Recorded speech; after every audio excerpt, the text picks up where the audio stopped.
One more 7:30 game that we wanted to talk about. That is Florida at number 4, Miami. So just a little bit of news. Associate head coach Jabbar Jaluluk. He was seen on camera, on video. You've probably seen it on social media, slapping an LSU player before their game last Saturday.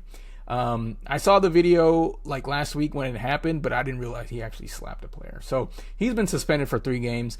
I think this just exemplifies the kind of program that Billy Napier is running now at Florida, which is such a far cry from where it used to be, because it used to be you just had murderers on the team.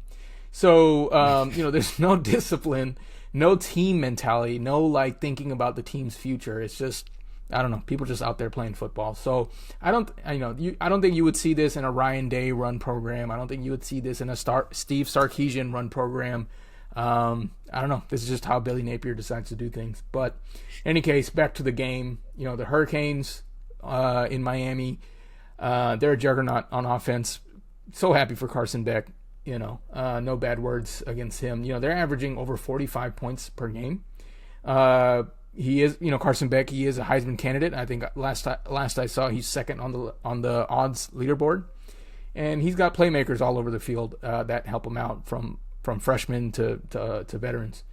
Their defense has been so much improved since last year, with their defensive line being, an unquestioned kind of strength of this team.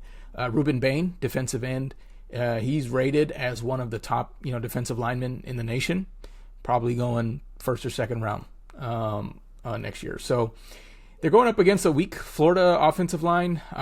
They're going to feast on DJ Lagway, I think. I don't know. I've heard DJ Lagway's dealing with some injuries, so mobility might be an issue. We all saw him throw 5 interceptions last week. So whether that was, bad decision making or his, injury kind of affecting his throwing motion, they're going to get after him.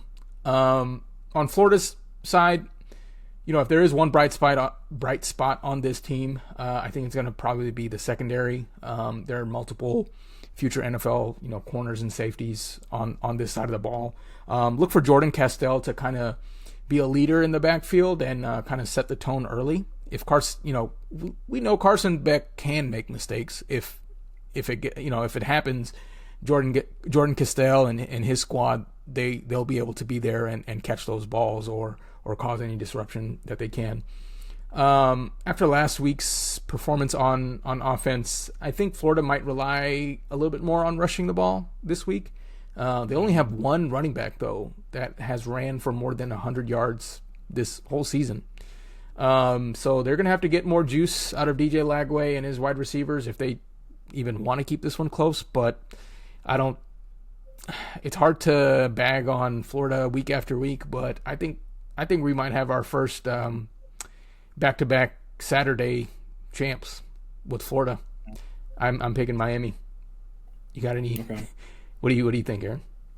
Yeah, like I said earlier, I think the life is taken out of this, Florida Gator team pretty early. I'm gonna have to agree with you there, and say that Miami's my pick for the win.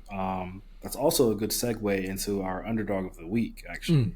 Okay. So for those who don't know, we look at the different FanDuel prize picks, all the different over-unders and spreads, and see who we think that underdog is. This week we couldn't really find a good underdog, but we did find a spread that we didn't necessarily get a warm fuzzy about, right? And that's the 7.5 point spread that Miami has against Florida. We feel as though Miami's going to come in there and dominate. So I don't think, Florida's going to keep the game that close at all. I think it's going to get ugly.